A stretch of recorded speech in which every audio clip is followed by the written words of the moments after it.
There's a Zen proverb that says enlightenment is intimacy with all things. Now, as a caveat, I do not for one moment claim to be anyways enlightened. However, I do really like the sentiment behind the phrase, or at least my interpretation of it, which is that we are required to willingly engage with whatever it is that crops up in life, whether it be good nor bad. And we do have a tendency to want to avoid dealing with the painful side of things. We do just want to escape it or to numb out. And in every given moment, we have a choice. We have an opportunity to either show up from a place of love and expansion or from a place of fear and contraction. And it may sound like an oversimplification or an exaggeration that we have that choice in every given moment. But if you think about it, at all times you are thinking, at all times you are planning, at all times you are engaging in your relationship with yourself and with other people. And you can do that from a place of openness and love and honesty and integrity and compassion and connection and just a desire to be as kind as possible. Or you can come at life from a place of jealousy and envy and resentment and anger and insecurity and uncertainty and very rigid fixed mindset and, you know, feeling like everybody is the competition and comparing yourself to everybody. And we tend to be in the latter place, you know, despite the fact that we see ourselves as quite optimistic people. Our mindset and the way in which we think can be extremely negative.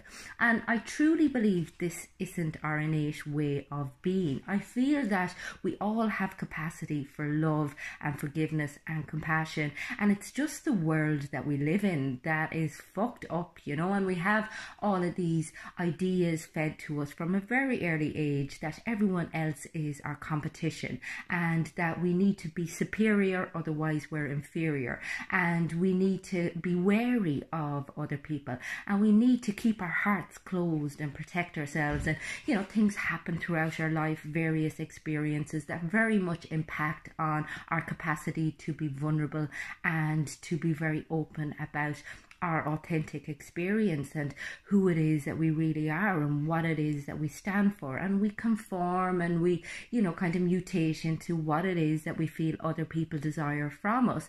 And ultimately we become less and less who we actually are.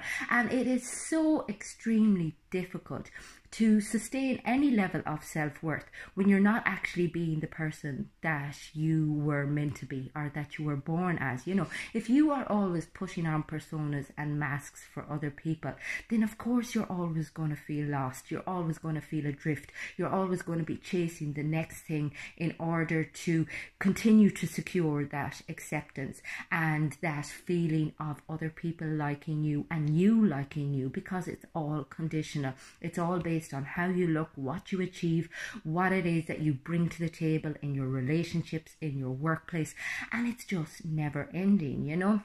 And I suppose it's kind of learning how to examine your thought process. So basically beginning to move within, and not so that you can create this utopian life for yourself. Basically it's so that you can show up as a better person for other people, that you can bring more compassion to the world, that you can try to develop wisdom. And I think wisdom is one of those things that you only develop through a lot of fuck ups and a lot of time. I know that has very much been the case in my experience. I mean, it's an ongoing learning job. However, we do tend to look at our setbacks and our failures and our breakdowns and our breakups as an inherent reflection of who we are and our overall worth, as opposed to seeing them as opportunities to evolve and opportunities to understand a new depth of feeling. I mean, we are so much up in our heads constructing these stories that oftentimes are so so unhelpful and don't bring us any closer to any sort of meaningful life. You know, we're all about what it is that we look like to others, as opposed to recognizing our humanity and our capacity for love and openness. And you know, when we make mistakes in life, or when we get hurt, we build defenses and we contract and we isolate and we just want to kind of shut people out, and we close off our heart a little bit and we close down our mind a little bit, and we become very fixed in our thinking, as opposed to being very open to sadness and everything that it brings with it, you know. And when we are able to face into sadness, when we are able to face into our negative emotions, they don't have that hold over us. And it's that hold that keeps us in a place of fear. And as long as we dwell in fear, we are not dwelling in love, you know.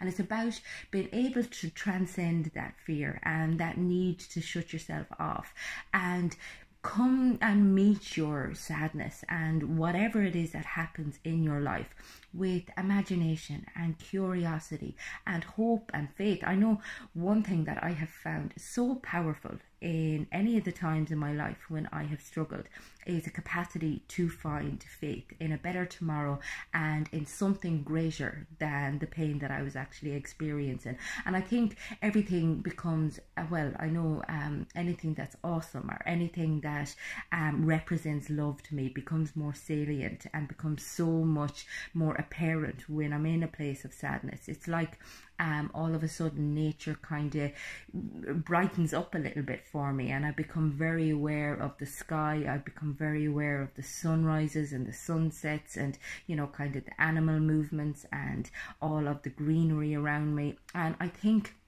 it's just a way of me finding hope, me finding goodness in the moment.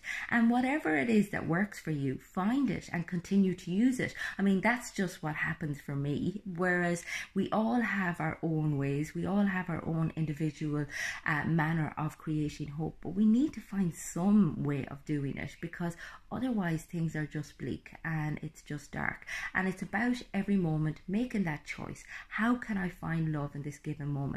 How can I do something out of myself? How can I be a more benevolent, caring, compassionate person? How can I show up to my life 100%? How can I challenge the story that I have in my mind and create something that is a little bit more beneficial and helpful, as opposed to the conditioned stories that I have that I attach myself so tightly towards? Because ultimately, if you're creating your reality, you may as well create a half decent one that's at least a little bit nice, as opposed to being an absolute shitstorm altogether, you know. And it's about being able to make the most of any situation, no matter what it is. And I think that's where the whole idea of intimacy with every aspect of life comes from, you know, being able to take the good with the bad and being able to try to move from a place of self-beration and cynicism and judgment into a place of love, compassion and understanding and tolerance and forgiveness at any given time. And again, the choice is with us. It always is. And it's not easy. I'm not saying it is, and I'm not saying it's something that I've achieved, but it's something I strive towards. And ultimately, as I keep saying, what else do you have at the end of the day? I'll talk to you again soon.